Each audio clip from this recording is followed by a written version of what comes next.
Loué soit Jésus-Christ. Salam alaikum. Sa paix soit avec vous. On ne peut pas étudier sérieusement le Coran de façon complète sans tôt ou tard tomber sur ces fameux versets sataniques.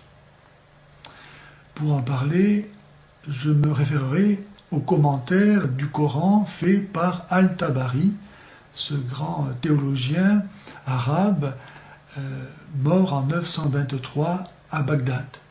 Et voici ce qu'il dit.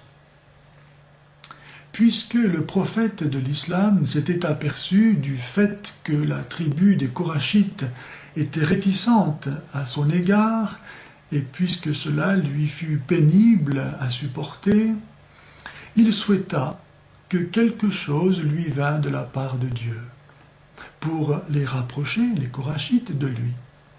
Et au même moment où il avait cette idée, Dieu lui a révélé les versets suivants, que nous trouvons à la sourate 53,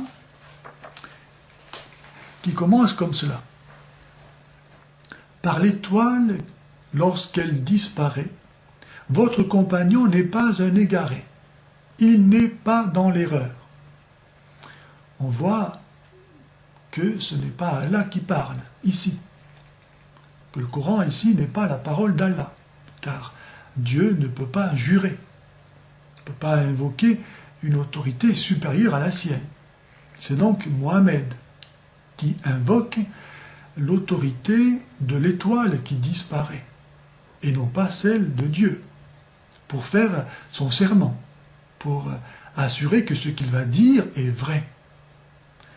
Par l'étoile, lorsqu'elle disparaît, votre compagnon n'est pas un égaré, il n'est pas dans l'erreur.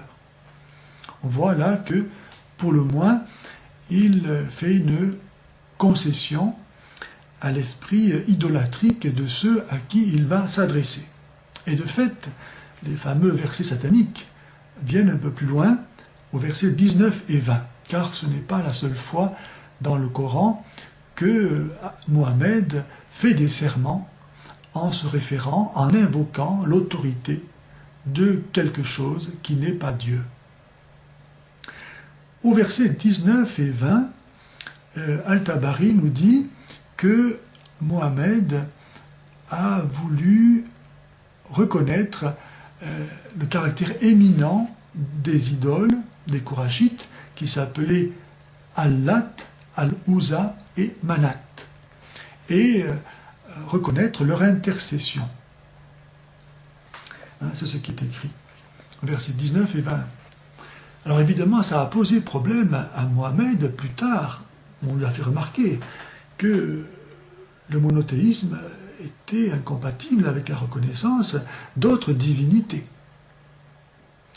Et alors, c'est Allah qui va venir un peu plus tard le tirer d'affaire en révélant le verset suivant que l'on trouve à la sourate 22 et au verset 53, que je lis. Nous n'avons envoyé avant toi ni prophète ni apôtre sans que le démon intervienne dans ses désirs. Mais Dieu abroge ce que lance le démon. Donc on voit que Allah, ici, au verset 53 de la sourate 22, reconnaît qu'il y a eu des versets d'origine démoniaque. Évidemment, ça ne peut pas ne pas troubler la conscience de qui entend cela. Et cela l'a si bien troublé et continue à troubler la conscience que le gardien de la révolution islamique iranienne a cru devoir lancer une fatwa contre Salman Rushdie qui se posait des questions au sujet de ces fameux versets sataniques. Mais en lançant cette fatwa, est-ce que le gardien de la révolution islamique pouvait davantage montrer son impuissance à répondre à ces questions?